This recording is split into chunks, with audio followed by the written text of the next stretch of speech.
Bapak, Ibu, dan saudara-saudara yang terkasih, sekali lagi selamat pagi dan salam. Tema kita hari ini adalah menjadi murid yang benar dan merdeka.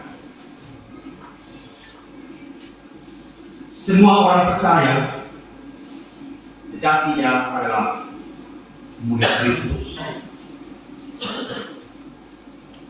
Dan menjadi pengikut Kristus berarti sepenuhnya harus percaya kepadanya. Namun menjadi penting untuk direnungkan apakah percaya saja sudah cukup. Itu yang ingin ditekankan dalam perikop kita hari ini. Pada perikop sebelumnya, Yesus secara sengaja dan berulang kali menjelaskan tentang siapa Dia, dari mana Ia datang, dan untuk apa Ia datang ke dalam dunia. Anak Allah datang untuk membebaskan. Dan gerakan kebebasan itu dilakukan oleh Yesus bagi seluruh murid-muridnya dan pelayanan yang dia. Bagaimana setiap orang bebas dari dosa dan beralih untuk menjadi hamba benar. Perubahan paradigma dan sudut pandang ini memang tidak mudah. Mereka terbiasa nyaman dengan dosa, menikmati dosa sebagai sebuah kebiasaan, harus beralih melakukan kebenaran, dan kebenaran Allah itu rasa-rasanya juga tidak mudah. Ketika kita harus menghadapi realita hidup bahwa ternyata orang-orang Yahudi ada dalam penjajahan, bahwa ternyata mereka sedang terpaksa untuk melakukan kebenaran menurut versi Taurat hanya untuk memenuhi ritualis orang Yahudi tanpa melaksanakan dari hati yang benar. Dan bagi Yesus, seorang murid bukanlah seorang yang terpaksa atau dipaksa untuk menjalankan hukum-hukum agama. Untuk apa ia jalankan hukum agama hanya sebagai ritual semata? Untuk apa misalnya kita datang ke gereja hanya untuk memenuhi kriteria bahwa saya adalah orang Kristen? Untuk apa kita berdoa hanya untuk mengatakan bahwa kita orang Kristen, tapi tidak memaknai secara dalam kehidupan gereja kita, kehidupan doa kita setiap hari. Sehingga pada akhirnya kita merasa kering dan mengatakan, percuma saya di gereja. Karena apa? Kita sedang melaksanakan ritual tanpa lebih dalam bahwa itu adalah kebenaran yang harus kita hidupi setiap hari. Akhirnya setiap perkataan kita bukanlah seperti doa-doa yang kita naikkan di gereja. Akhirnya setiap puji-pujian kita di luar sana bukan lagi memuji nama Tuhan. Yang ada adalah kutukan-kutukan yang kita berikan terhadap realita hidup kita setiap hari. Gereja tidak bisa mengatakan betapa kita tidak bersyukur. Kalau sudah pergi ke lurah, kita punya nama tidak ada, maka sudah terluka. Muat itu. Artinya tidak connect antara ritual kita di gereja dengan kehidupan spiritualitas kita di hari Senin sampai hari Sabtu. Yang sejatinya kita belum berbeda. Di gereja kita memberikan persembahan kita, tetapi luar saja bisa kita ungkit seluruh pemberian kita kepada Allah. Kalau kita tidak tahu, yang kita berikan di luar itu persembahan dan pemberian. Kita mengakui dosa kita dalam gereja setiap minggu, tetapi sulit bagi kita untuk memberikan pengampunan bagi orang lain.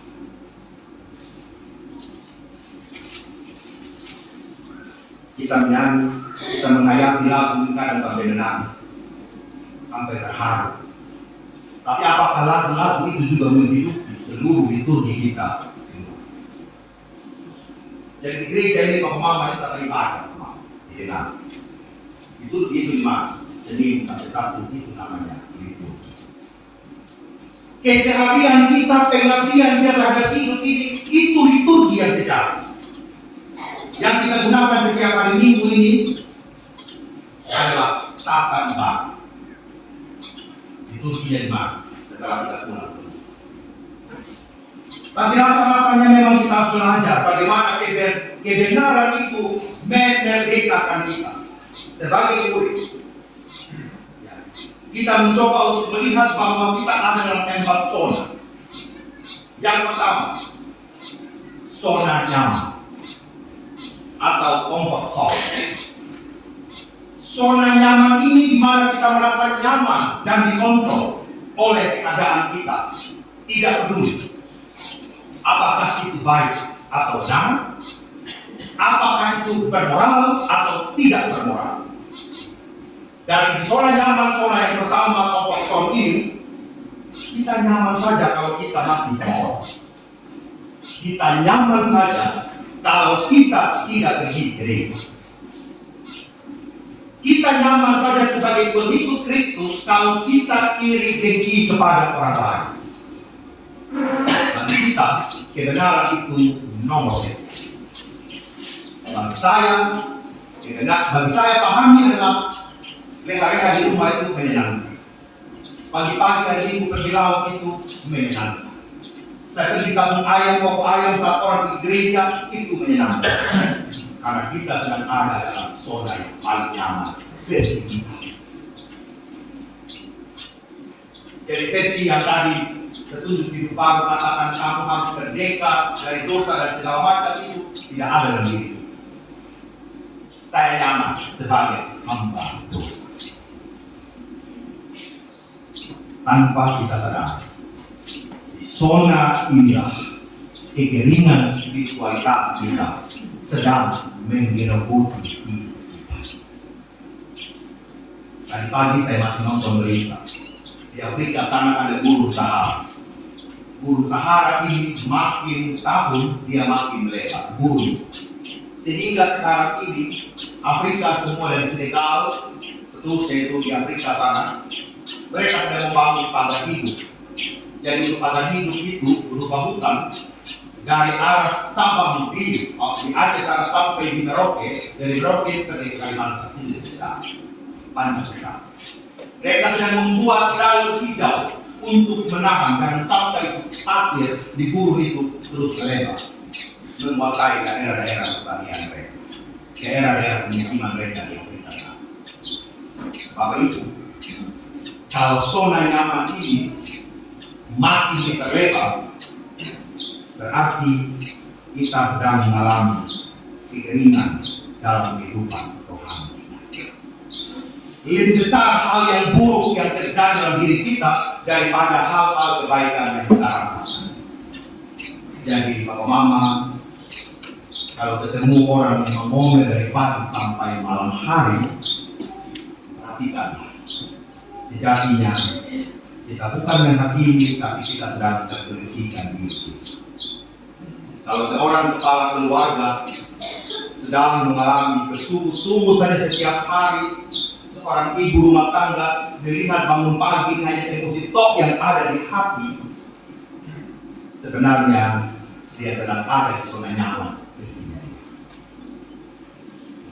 Dan inilah yang perlu kita lihat bersama-sama. Kalau hari Minggu dia tidur saja tidak mau ke gereja, berarti dia sedang ada di zona nyaman bersihnya. Dan inilah yang perlu kita perbaiki. Baik diri kita sendiri, karena kadang-kadang kita juga ini hari ini datang, minggu depan hilang, datang lagi, nanti hilang lagi. Kita masih ada comfort zone menurut aturan kita sendiri. Hal yang kedua, namanya itu zona fear zone atau zona khawatir atau takut, di mana kita suka mencari-cari alasan. Zona kurang percaya diri. Sama seperti para murid. Tuhan bilang, jikalau kamu tetap dalam firman-Ku, kamu benar-benar adalah murid. Itu kebenarannya Tuhan. Tapi bagi kita sering mengatakan, Pak Pendeta, saya ini masih manusia. Ya kalau itu terus yang kita omong saya ini masih manusia, saya ini masih manusia, ya tidak salah juga Bapak Mama. Tapi jangan lupa, sebagai manusia kita diberikan spirit oleh Allah lewat nafas ini. Jangan lupa Bapak Mama. Jadi kalau hari ini banyak sekali kita pelayanan mencari-cari alasan, sebenarnya kita ada di zona kekhawatiran dan ketakutan. Kalau kita masih bersyukur hanya karena sesuatu yang kita dapatkan saja, berarti kita masih ada di zona kekhawatiran. Saya mau puji Tuhan, asal saya punya hidup baik dulu pada ini. Saya mau datang ke gereja, kalau saya punya pergumulan sudah habis. Pertanyaan saya, kapan ini pergumulan habis? Tidak pernah. Kalau bukan istri yang beres, suami yang beres. Kalau bukan suami yang beres, anak pertama yang beres. Anak pertama beres, anak kedua. Sudah beres semua itu dapat dengan masalah. Dan itu tidak pernah selesai Bapak. Pertanyaannya adalah sejauh mana kita hari ini sebagai murid yang dimerdekakan itu, murid yang tidak suka mencari-cari alasan. Murid yang hanya terkenal oleh pandangan orang lain tanpa melihat kebenaran yang diberikan oleh Allah.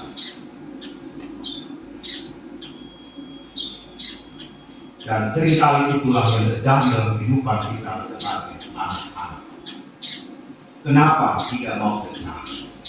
Belum ada lamaran, belum ada yang buka lamaran pada ini. Sampai kapanpun ditunggu orang buka lamaran itu ya, aku. Tapi apa yang ingin engkau lakukan dalam hidup? Tekankan bagi orang-orang muda, bagi anak-anak sekolah. Ditanya masih SMA, nanti mau kuliah di mana? Terserah Papa Mama saja. Saya mau katakan begini Papa Mama. Kita jangan membawa anak-anak kita pada zona ketakutan terhadap masa depan. Kita ingin membawa anak-anak kita pada kemerdekaan untuk mendefinisikan apa yang mereka inginkan bagi masa depan. Mulai hari ini. Kita tidak remehkan lagi kehidupan anak-anak kita bahwa dia sudah biasa nanti di mana mereka tidak bisa memahami.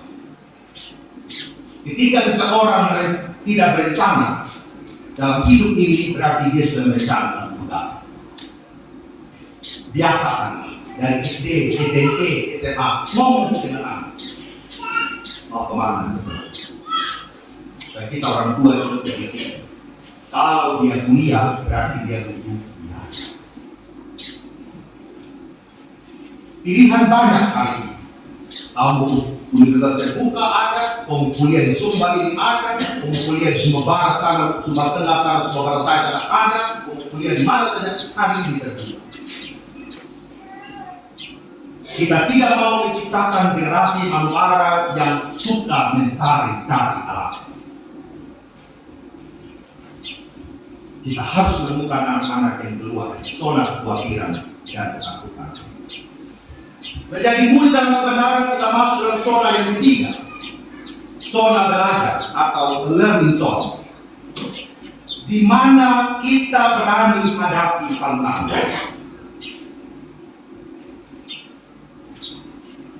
Murid-murid jawab sama Tuhan Yesus, kami adalah keturunan Abraham dan tidak pernah menjadi hamba siapapun. Bagaimana engkau dapat berkata, kamu akan merdeka? Yesus menantang mereka. Selama ini kamu benar anaknya Abraham. Jadi konsep anaknya Abraham saat itu Bapak Mama, mereka adalah anak-anak yang menjalankan hukum Taurat, betul. Tapi bagi Yesus tidak hanya sampai melaksanakan itu Taurat sedetail mungkin. Tetapi yang kamu harus hidupi adalah bagaimana seluruh kebenaran Allah itu benar-benar memerdekakan engkau. Engkau melakukan keuntungan bukan di bawah tekanan, itu yang dikatakan. Datang di gereja bukan karena itu takut kepada ahli Taurat. Kau berikan persembahan perpuluhan gereja itu bukan karena supaya engkau dapat berkah, bukan. Pemahaman itu harus merdeka di dalam diri kita. Harus dibuang dulu Tuhan Yesus. Jadi bagi Tuhan Yesus, Iman akan bertumbuh jika engkau berani menghadapi tantangan. Itu baru merdekakan engkau. Saya pernah cerita di Bali. Saya ingat dulu saya kelas 5 SD Bapak Mama. Liburan ke Lego. Kita dulu di kampung itu ya, Katipuhu ya, tahu Katipuhu ya. Katipuhu itu kalau Pimbung ya, sekarang sudah jarang orang Pimbung. Pimbung itu kesan angin itu padi, misalkan sekarang dan beras. Saya kulir-kulir yang bagus itu. Dan kita biasanya anak-anak itu ramah jadi pala itu. Nah, yang masih setengah-setengah isi itu, nah itu yang kumpul bergiring Bapak di Open. Semua saudara punya semua ini bagus punya beras. Sampai saya Bapak dari beras itu merah semua Bapak. Merah dan agak bau. Bapak saya kumpul itu 21 bulan itu libur bulan Juli itu hampir 2 kali bunuh itu ya, 2 kali bunuh, 2-3 bau berdiri di kita merah Bapak. Terus aji tua itu ajinya namanya tidak mau terima sama sekali. Saya pun sama nangis Bapak. Kan orang pegang uang semua dan saya kepala Bapak. Bawa pulang beras gitu kan, bawa pulang beras kalau bilang, saya bilang Bapak bilang gini, sama Bapak itu beras masak buat Bapak. Karena dia merah, dia tahu mungkin kurang tinggi. Dari situ saya ditangkap Bapak untuk pada akhirnya bahwa milik dunia ini memang begitu sudah tidak akan abadi. Berubah sepunya paradigma bahwa tidak menggantungkan punya ini hidupku kepada material. Kau harus bahagia meskipun itu penting buat engkau tapi bukan satu-satunya ini. Saya belajar dari situ. Tapi dari situ sudah saya rasa bahwa Tuhan baik dalam hidupku. Justru ketika saya begitu khawatir akan hidupku, akan apa yang saya harus makan, apa segala macam, imannya anak kecil begitu ya, mama ya. Sampai pada tahap mau terserah saudara Tuhan beriman. Berkat itu dalam diri Tuhan dan saya belajar untuk menggantungkan seutuhnya hidup itu hanya pada tangan Tuhan saja. Tidak bergantung pada manusia dengan segala macam apa yang dunia ini. Apakah mudah? Tidak mudah. 2 minggu lalu sebelum bunga problema hilang, itu kan tidak segar itu kan ya. Nah biasa Pak Dedi biasa siram-siram dan tahu, jangan ibu. Saya lihat begitu, ini ada yang kurang begitu ya. Makanya sepi, dikasih. Mana itu bunga saya bilang, Pak Dedi kayaknya malam-malam ada yang angkat. Kita lihat begitu orang itu takut. Pakai tutup dipakai apa namanya? Tutup pakai rugi gitu ya, rugi gitu ya. Bodoh hilang dan prediksi dan implikasi dan orang gitu ya, tapi nggak kena asisten gitu kan. Sehingga di hati aku Tuhan mesti aku nggak pilih, ada kepikiran sampai hari ini. Cuma saya bilang Tuhan saya harus merdeka. Merdeka Tuhan tetap lagi ya.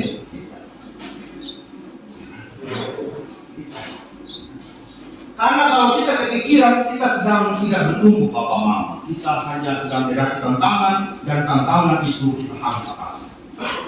Kita ada di zona apa? Belajar. Dan hidup setiap hari ini belajar Bapak. Tidak ada akhir bagi kita untuk tidak belajar. Baik ini, pendeta, pemusik, pengleader, Bapak Ibu jemaat, setiap hari kita ditantang untuk belajar.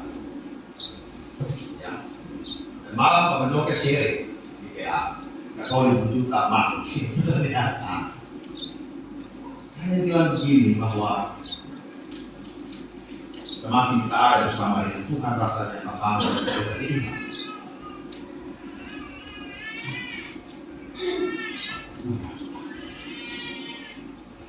Kita kehilangan orang yang terpaksa. Kita sedang merawat anak kita, Pak dan Bapak Ibu yang lain, merawat manusia. Kita sedang ada di zona memang bagaimana pada akhirnya hidup ini hanya tergantung sama Tuhan. Amin. Tidak ada kekuatan lain. Jadi kita juga mengasihi orang itu dengan adil. Kalau kita perhitungan Kalau kita hitung-hitung kita punya capek, kalau kita hitung kita punya doa tiap hari, suami tidak berubah-ubah, sakit hati. Tapi kita lakukan itu hanya karena benar-benar cinta kita. Selain kita balas, yang terakhir, zona pertumbuhan atau growth zone, di mana kita menghidupkan kebenaran, di mana kita menemukan tujuan, di mana kita menaklukkan halangan dan kita meraih tujuan, di mana kita menetapkan tujuan-tujuan baru ke depan. Tadi kami diskusi dengan mama dan teman-teman di pastore, konsistori. Beberapa bulan ini komsel itu agak-agak ya tidur sedikit. Kita tetapkan tujuan baru. Mama, kalau ada majelis jemaat atau komsel yang minta tolong kita PA komsel di rumah, jangan tolak rumah. Jangan pikir kita harus makan, kita harus minum dan lain sebagainya. Bukan itu. Yang kita perlukan itu adalah persekutuan yang kita bangun, doa-doa yang kita temukan. Setuju Bapak? Itu yang saya harapkan, kita harapkan majelis jemaat, DPP, DPJ, bukan kita harus makan-makan dan jangan terbeban. Saya tambah. Jangan berapa dari snack, kita makan setiap hari, betul enggak? Apa sih yang kurang buat kita? Kita makan setiap hari, kita minum setiap hari, tidak ada yang susah. Yang perlu adalah mari kita merdeka dari segala macam alasan-alasan yang menghalangi pertumbuhan iman kita. Itu saja. Patahkan itu Bapak Mama, tolong patahkan. Komsel dibentuk ini untuk membangun kehidupan doa kita. Karena kita semua punya pergumulan, mari kita berdoa. Itu yang paling. Kalau ada, kita minta. Di beberapa jemaat, mereka bilang, Pak, kita tidak minum. Tidak apa. Jangan perasaan, tidak perlu. Ada, kita makan. Tidak ada, terus. Demikian juga teman-teman kita yang akan menikah ini, masih ada 15 pasang ini. Tetapkan juga tujuan baru apa yang harus saya lakukan buat rumah tangga saya. Jangan hidup di zona nyaman yang enak-enak saja kita kawin, punya anak, cukup situ. Tidak. Tetapkan sudah tujuan baru apa yang mau saya lakukan bersama. Harus merdeka. Oleh karena itu, masing-masing kita dalam perjalanan hidup ini, mari kemerdekaan yang memerdekakan itu harus terjadi dalam hidup. Dosa jangan sampai kita membiarkan dalam kehidupan kita. Keegoisan, kepentingan diri sendiri, kekuasaan diri sendiri, bukan itulah yang kita cari sebagai murid Kristus. Kita harus menggantikan dengan kemerdekaan yang sejati, yaitu yang disediakan Allah bagi diri kita. Berita Al-Quran mengatakan kepada kita, Roh Allah telah memerdekakan kita. Jangan penjarakan lagi diri kita dengan hal-hal dunia. Kemarin saya buat di Facebook, kalau kita merdeka, bersiap-siaplah ditawan oleh cinta. Jadi cinta Tuhan saja yang menawan kita. Menawan kita untuk melakukan dengan arah. Kiranya sabda Tuhan menuntun kita menemukan makna yang sesungguhnya dari kemerdekaan. Jadilah murid yang benar dan hiduplah dalam kebenaran. Amin.